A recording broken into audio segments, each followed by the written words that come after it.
ओम साई राम। बाबा कह रहे हैं मेरे बच्चे, जब किसी इंसान के मस्तिष्क में कोई विचार आता है और वो विचार यह आता है कि मुझे कोई कार्य शुरू करना चाहिए अपने भविष्य को लेकर, जब वो सोचता है तो वो कोई कार्य करने के लिए सोचता है, परंतु उसे ये समझ नहीं आता है कि उसे कौन सा कार्य करना चाहिए, और वो इसी उलझन में फंसा रहता है कि मैं इस कार्य को करूं या उस कार्य को करूं।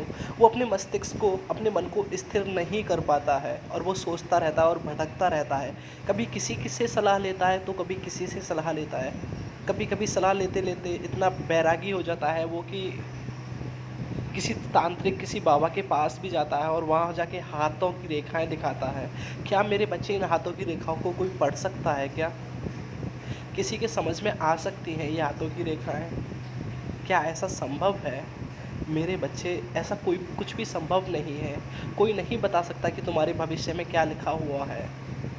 बता सकता है कि तुम्हारे भूतकाल में क्या हुआ था, परंतु ये नहीं बता सकता कि तुम्हारे भविष्य में क्या होगा, क्या नहीं होगा।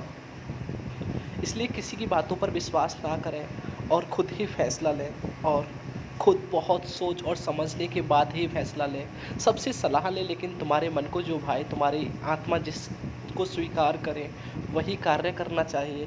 अन्यथा हमें कार्य में सफलता नहीं मिल पाती है।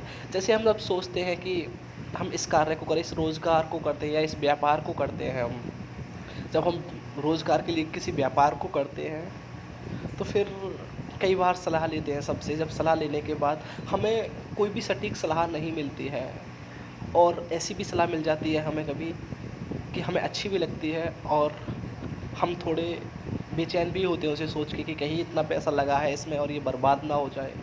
वहीं हमारे दो मन भटक जाते हैं, हमारी दो बात हो जाती है। एक तो हमारे मन में था कि हम इस कार्य को करें, और दूसरे ने कह दिया कि हाँ कर भी लो, ना भी करो, ऐसा भी हो सकता है, नहीं भी ऐसा हो सकता है।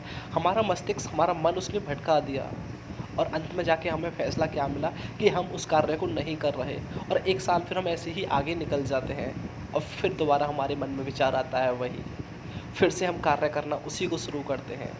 शायद हम उस कार्य को पहले कर लेते, किसी से विचार, किसी से सलाह नहीं लेते, उस कार्य को हम पहले कर लेते अपने मन के अनुसार, तो शायद हमारा कार्य आज चल भी गया होता और बहुत आगे निकल गया होता।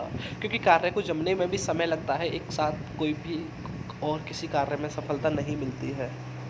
और जब हम किसी कार्य को समय के साथ नहीं चालू करते हैं, समय के कुछ बाद चालू करते हैं, तो वो कार्य जमने में भी समय लेता है, और वहीं हमारा मन एकत्रित नहीं, स्थिर नहीं हो पाता है कि हमारा और फिर हम सोचते हैं कि हमारा कार्य क्यों नहीं कर रहा, चल रहा है ये, क्या हमें इसमें सफलता नहीं मिलेगी। फिर हम अपने आप को कोसते हैं, अपने नसीब को कोसते हैं। तो कभी जगह को कोसते हैं कि ये जगह ही ऐसी है। कभी कोई आके कहता है कि इस जगह तो उसका कार्य भी नहीं चला था, तो तुम्हारा व्यापार कैसे चलेगा। तरह तरह के लोग मिलते हैं और हमें भटकाते हैं, और फिर हमारे उस व्यापार को वो बंद करा देते हैं अंत में। तो मेरे बच्चों, ऐसे लोगों से बचना सीखो, और जो तुम्हें कार्य करना है उस कार्य को करो, समय के अनुसार करो, और थोड़ा सब्र के साथ भी उस कार्य को शुरू करो। क्योंकि मेरे बच्चे, किसी भी कार्य को करने में समय ज़रूर लगता है। ऐसा नहीं है कि मैंने तुम्हारे मस्तिष्क में ये सवाल भेजा था, ये सोच भेजी थी, तो उस कार्य में तुम्हें सफलता ना मिले। तुम्हें उसी कार्य में सफलता मिलेगी जब मैंने तुम्हें इतना आगे पहुंचाया है, तो कुछ सोच के ही पहुंचाया होगा ना। तुम्हें अवश्य ही सफलता मिलेगी उसमें, लेकिन तुम्हें थोड़ा सब्र तो रखना ही पड़ेगा। सफलता तभी मिलेगी, अन्यथा कैसे मिल जाएगी सफलता? क्योंकि किसी कार्य को चालू होने में समय अवश्य ज़रूर लगता है। और जब समय, किसी चीज़ को हम जब समय देते हैं ना, तो वो चीज़ हमारे लिए अनमोल हो जाती है। और अनमोल चीज़ का कोई मोल नहीं होता, वो हमेशा लाभ देती है और लाभदायक ही होती है। इसलिए मेरे बच्चों, मेरे नाम के साथ कोई भी कार्य करो, सदा खुश रहो।